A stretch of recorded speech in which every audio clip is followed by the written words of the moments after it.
Some events leave a deep mark on history, but none on the land. This is the site of the Battle of Hastings. After almost 1,000 years, no traces of the bloody conflict can be seen. But here, the fate of England turned. It's where a king was killed, and his victor claimed the throne.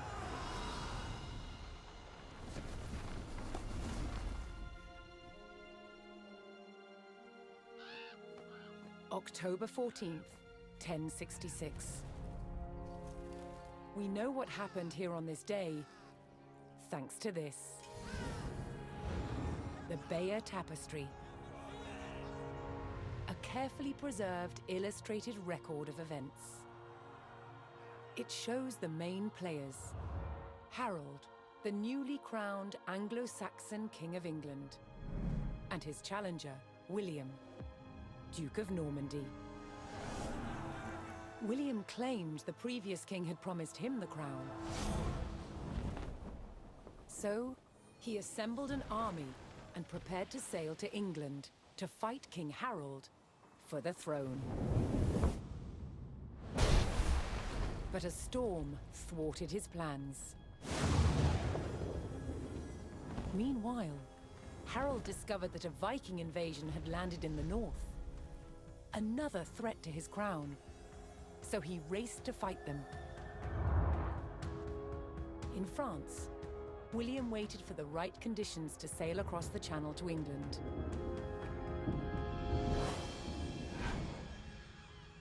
The weather cleared.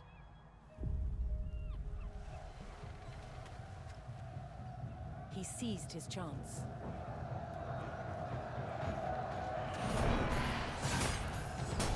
"250 miles north, Harold had defeated the Vikings. Now, hearing of William's arrival, his army sped south.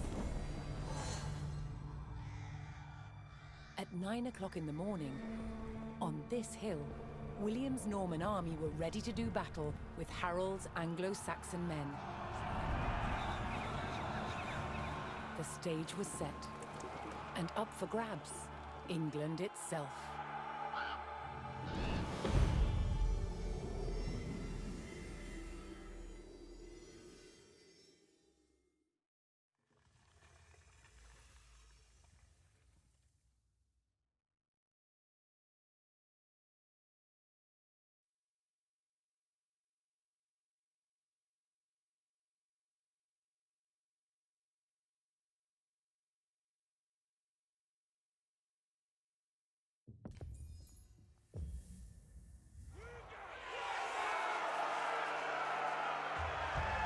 On October 14th, 1066, William of Normandy stood ready for battle at the base of a hill.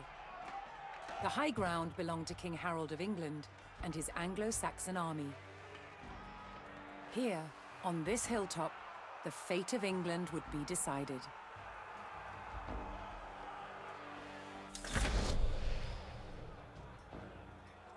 Honneur reste d'obéir.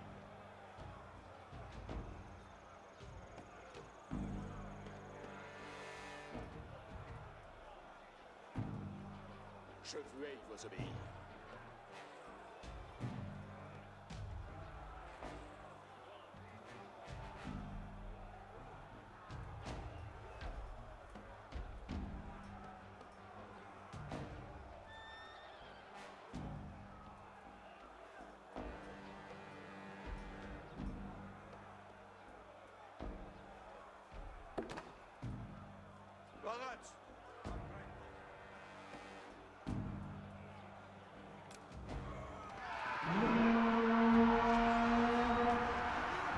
William's Norman army made the first charge, launching a direct assault on the shield wall.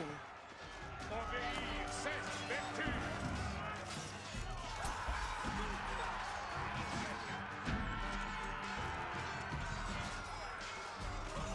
Je veuille vous obéir.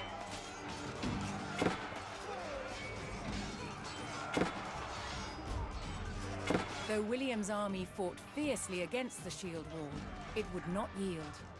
As one man fell, another took his place. Overlapping shields in tight formation made for a near impenetrable barrier. Realizing his army could not break the shield wall, William called for a retreat.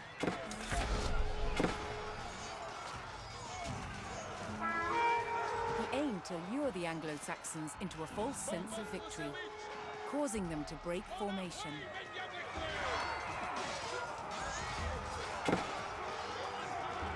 William's feigned retreat was working. The Anglo-Saxon army broke their shield wall formation, leaving gaps for William to make a move.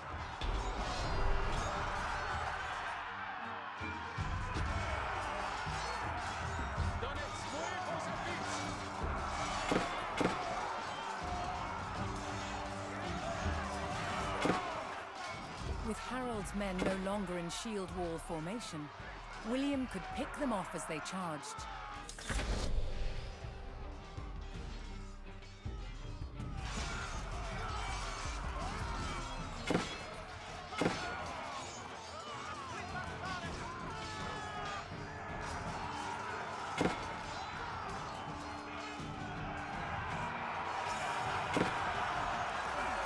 The Anglo-Saxons had deployed rows of spearmen to push back the invaders.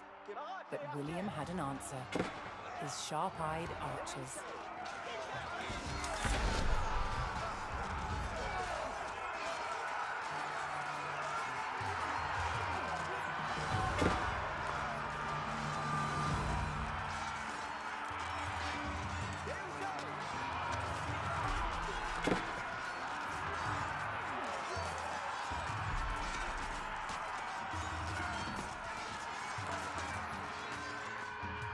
More Norman men-at-arms reinforced William's army.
Anglo-Saxon archers joined the fray, and the Normans' deadly cavalry ready to charge.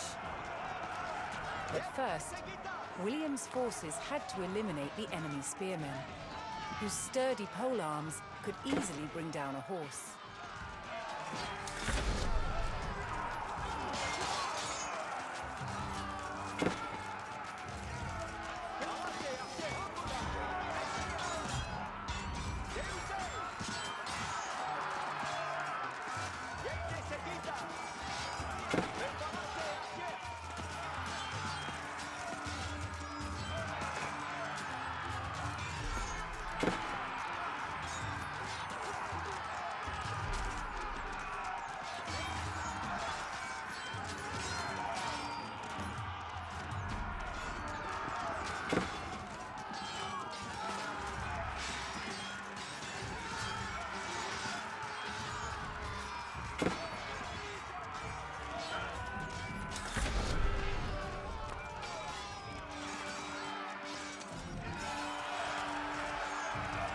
With the threat of spearmen cleared from the field, William's cavalry was free to charge at the Anglo-Saxon archers.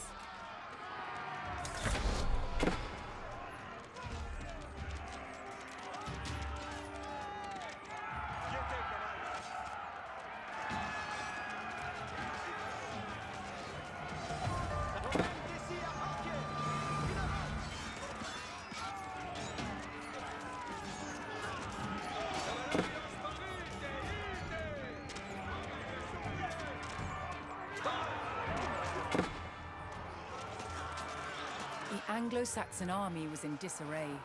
Their shield wall had been neutralized, and their numbers were dwindling. Now the only thing standing between William and victory was King Harold himself.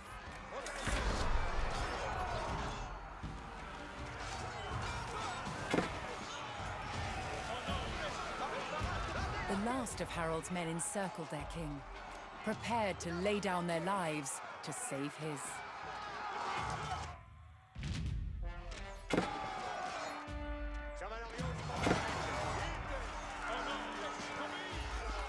More Norman cavalrymen took to the field.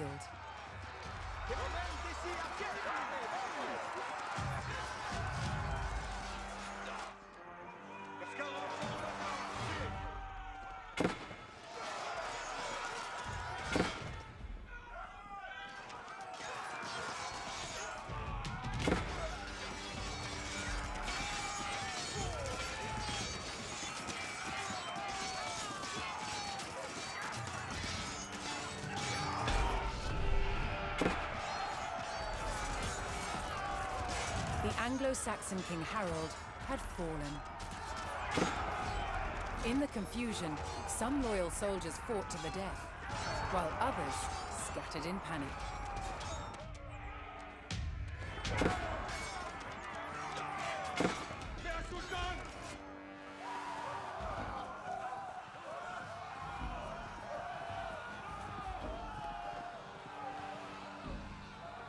Leaderless and defeated, the last of the Anglo-Saxon army fled for their lives. The Normans celebrated victory over the English king, but William's quest to rule England was just beginning.